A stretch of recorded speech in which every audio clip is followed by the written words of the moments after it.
Zap Crypto, c'est tous les jours, toute l'actu crypto au même endroit. Bienvenue chez vous les zappeurs et zappeuses. Après la pandémie et la crise énergétique, il y a de nombreux pays européens qui traînent des déficits massifs et des dettes records. Par exemple, la France, 112% de dette publique. L'Italie, 137%. L'Espagne, plus de 100%. Et la majorité des pays sont dans la même situation. En moyenne, la zone euro affiche une dette proche de 90% du PIB, alors que la limite théorique est de 60%. Clairement, les États vivent au-dessus de leurs moyens. Et tôt ou tard, ils devront choisir. Soit réduire brutalement les dépenses, on parlera d'austérité, soit risquer une crise de la dette. Mais imposer une austérité sévère dès l'année qui vient pourrait plonger l'Europe dans une récession profonde dont on sortirait peut-être pas avant des décennies. Il y a eu une annonce en fait de MSCI, donc un des gros fonds de gestion, je ne sais pas si on peut l'appeler comme ça, mais qui gère l'indice MSCI World par exemple, donc des fonds indiciels. Et ils ont annoncé qu'ils allaient potentiellement revoir certains critères d'inclusion et notamment, est-ce qu'ils allaient continuer à inclure dans leur liste de fonds, où vous allez acheter un panier d'entreprises, les entreprises qui sont des compagnies de trésorerie crypto avec potentiellement plus de la moitié de leur balance, de leurs assets qui sont des cryptos. Voilà, il y a eu cette news-là qui est tombée donc le 10 octobre, quelques minutes en fait avant le flash crash. Soit l'avènement de TikTok et de X ont fait que nous sommes vachement mieux informés en 2025, soit c'est qu'il y a un peu trop d'inquiétude pour que ça baisse autant que ça. Le greed and fear est au bord de passer en négatif, tellement on a extrêmement peur. La volatilité titille la résistance des 30%, histoire de s'ouvrir les portes des points de panique qu'on avait vus en avril lors de Liberation Day, et le put-call ratio explose. Bref, tout le monde a peur et tout le monde se protège. Pas du tout un scénario qui pousse à laisser entrevoir un crash avant la fin de cette année. Être prudent, oui. Paniquer, non. En tout cas, pas pour l'instant. Et puis, Nvidia a publié ses chiffres et c'était excellent. C'est le moins qu'on puisse dire. Le titre a rebondi. Et puis, on a commencé à se poser des questions sur les investissements à venir, sur les hyperscalers qui pourraient moins investir l'an prochain. Il y a eu quelques news qui sont tombées sur le marché américain, mais rien qui justifie vraiment cette baisse-là, en tout cas sur les alts. Si on prend les ETF spot BTC, on a eu une méga grosse sortie hier, quasiment 1 milliard de dollars, et on voit que la peur, elle est présente. Quand on vous parle de sortie, c'est les sorties d'utilisateurs, c'est du retail qui vont sur ça, qui vont là. C'est pas BlackRock eux-mêmes qui sont en train de vendre. Vous voyez, après, on reste dans des corrections qui, pour l'instant, sont encore normales. On reste sur une tendance de fond qui est... Le cours a front-run légèrement le support qui se trouvait plutôt entre 78 et 74. On s'est arrêté donc à 80-81. Désormais, la zone à reprendre, la toute première, se trouve entre 90 et 92. Et ensuite, ça nous permettrait de faire le marchepied jusqu'à 98 à 102K. Donc ça, c'est un peu la zone du rebond du chat mort, le fameux Dead Cat Bounce. Si ça se passe entre début décembre et fin décembre, eh bien, ça sera des zones pour se dérisquer potentiellement. Si on reprend les 102, qu'on tient en support, qu'on repasse à 108, là, ça voudra dire que la trend n'est pas cassée par rapport au bull run. Le Bitcoin vient de perdre 35% en quelques semaines. Et la phrase que j'entends et que je lis de plus en plus, c'est « de toute façon, le Bitcoin n'a aucune valeur réelle ». Et c'est exactement là que le problème commence. Parce qu'il faut être clair. Si aujourd'hui, une partie du marché panique, c'est pas seulement à cause du prix qui chute. C'est parce que la majorité des gens ne comprennent même pas ce qui donne de la valeur à Bitcoin. Ils regardent un graphique rouge sur CoinMarketCap, ils lisent un titre de presse qui parle de fin du monde, et ils oublient que derrière chaque Bitcoin, ou ils ne le savent tout simplement pas d'ailleurs, il n'y a pas juste un chiffre.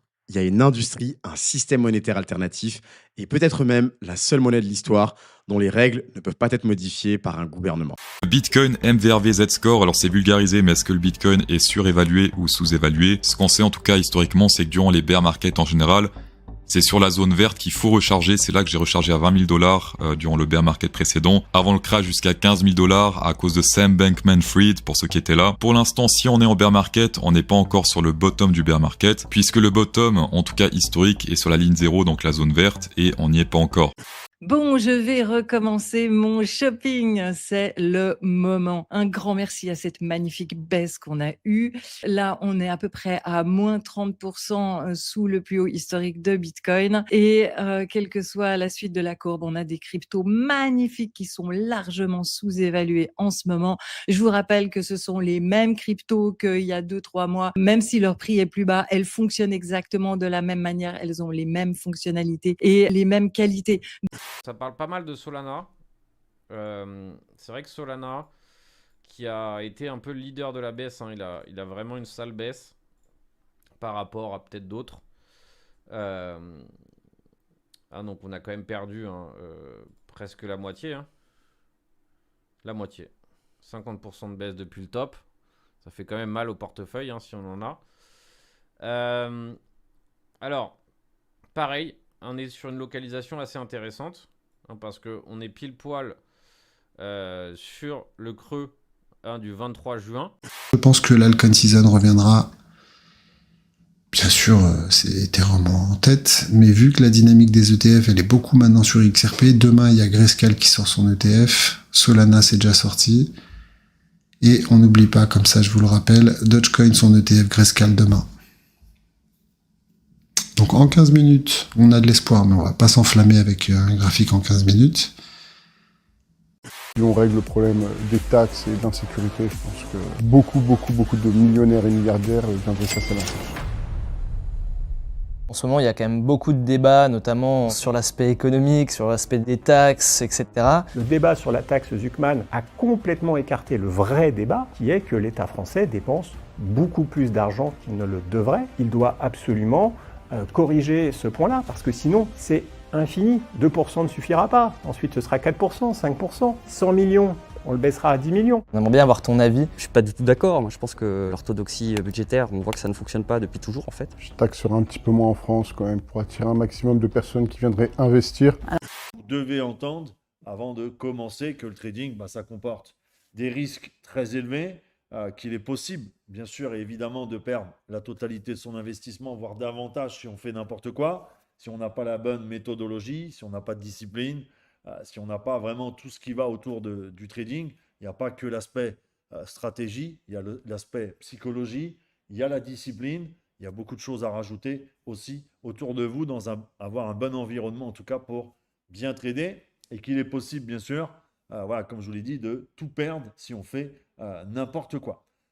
Ma stratégie de scalping Fibonacci en 1 minute, c'est exactement celle que j'utilise tous les jours sur les marchés financiers. Ça m'a permis aussi sur une semaine complète d'effectuer plus de 5000 €. Et aujourd'hui, je vais te montrer de A à Z toute la stratégie, le process de mise en place. Et tu vas comprendre, en plus de ça, tout le système du Fibo, comment l'utiliser comme un pro.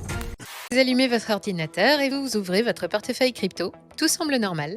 Mais un virus s'était installé sur votre navigateur, surveillant de près tout ce que vous copiez-collez. Vous vous apprêtez à réaliser une transaction, mais sans que vous vous en rendiez compte, le virus change l'adresse que vous copiez-collez.